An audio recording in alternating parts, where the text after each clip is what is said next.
There are some ECG patterns that may not give a second chance of survival. Imagine you are on a call and at 2 a.m. one of such ECG comes in front of you. What you will do?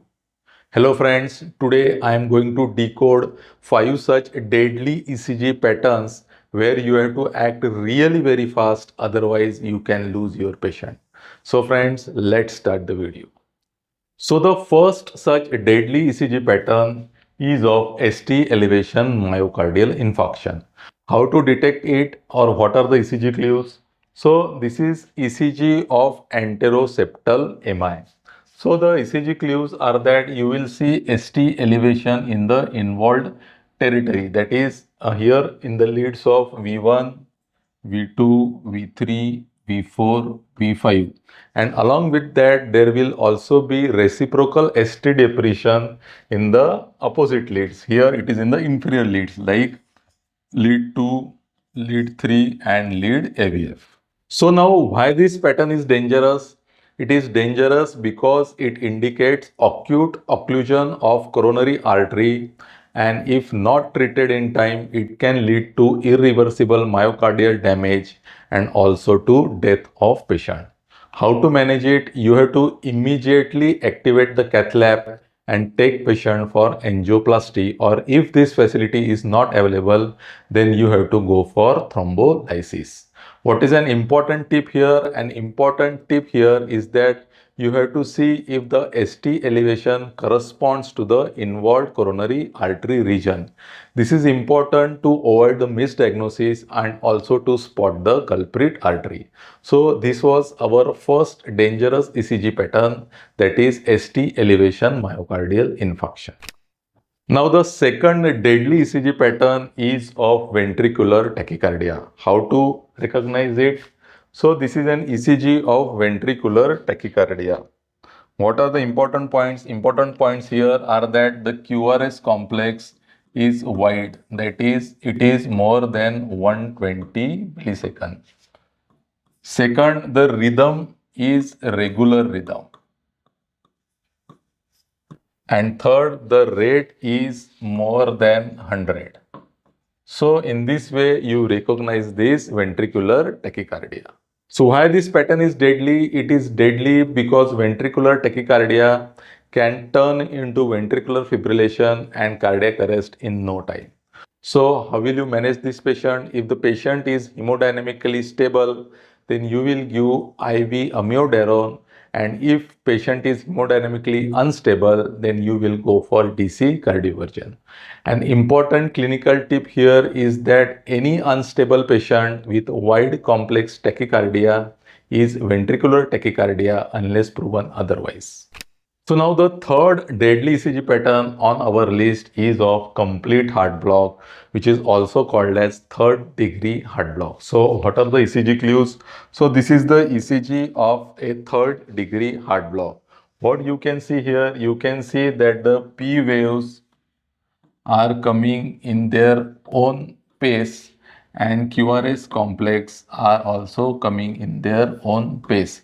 That is, there is absolutely no correlation between P waves and QRS complex, or there is complete AV dissociation.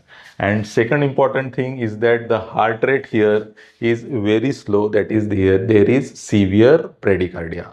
So these are the important ECG clues. So why this pattern is deadly? It is deadly because here there is severe bradycardia which can lead to cardiogenic shock and even cardiac asystole. How will you manage this patient? These patients generally need temporary pacemaker. An important tip here is that whenever you will see an ECG of severe bradycardia, always check if there is complete heart block or not. Now the fourth pattern in our list is of Torsades d pointes. How its ECG looks? So this is the ECG. What are the features here? The features are, first, it is a wide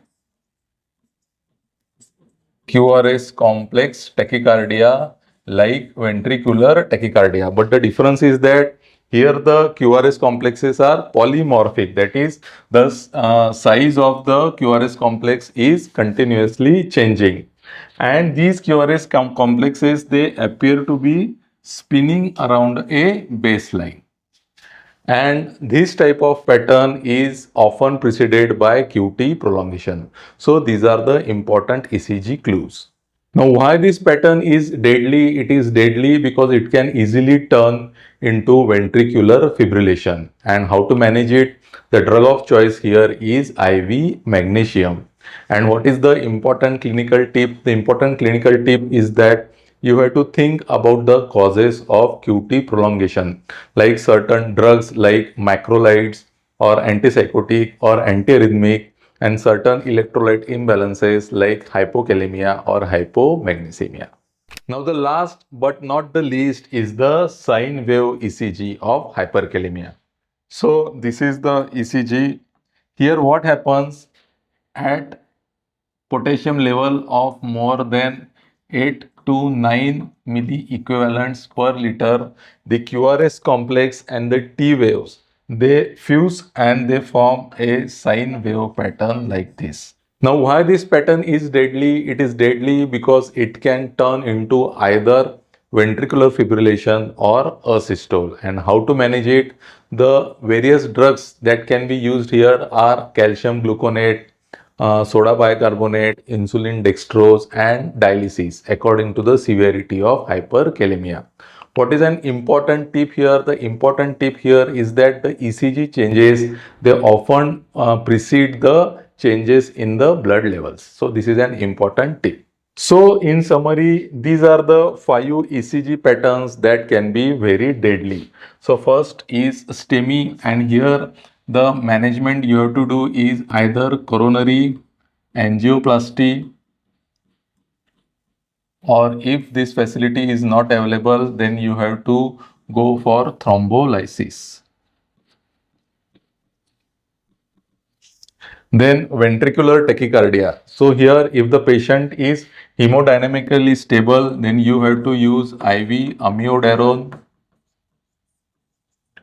or if patient is not hemodynamically stable, then you have to do DC cardioversion.